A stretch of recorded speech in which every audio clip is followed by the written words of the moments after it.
Doug Cameron has said this morning that he felt ambushed by the Prime Minister over the leaking of that report and the scathing comments she had to have. What does this say about the relationship between the Executive and caucus at the moment? Well, I think the Executive and caucus have a very good relationship. I think there's a lot of caucus processes in place that do enable caucus members to have their say. I certainly feel like that, and I feel it is important that we respect the caucus processes that are involved in them. So I've been an active member in a number of caucus committees and will continue to do so, and I feel that there is a very open communication channel between the Executive and certainly myself as a caucus member. Whoever leaked the report obviously didn't have respect for caucus processes.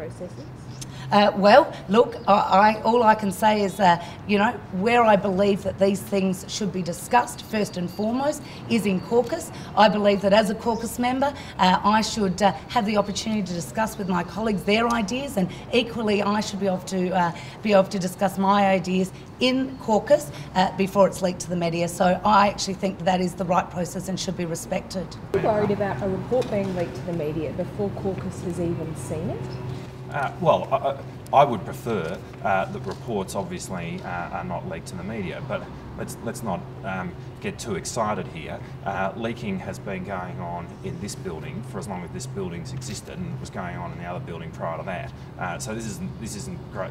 This is the same news as, you know, dog bites man. But that leak was obviously deliberate to get it out there for public discussion. It wasn't as though it was some dirty little corridor passing of a document. It was obviously done by the Executive.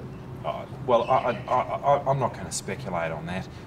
It's obviously preferable if leaks don't occur, but leaks have been occurring forever and a day, and I think the important point to make here is the substance of the question which is asked, and that is the relationship between the Executive and caucus, and I think it's very good.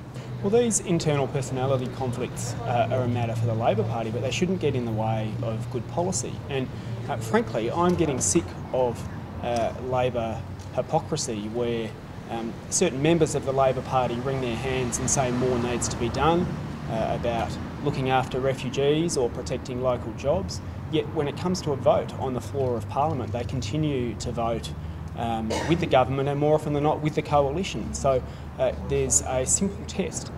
Will Senator Doug Cameron and his Labor colleagues support the Greens bill to protect local jobs and regulate EMAs? That's the test.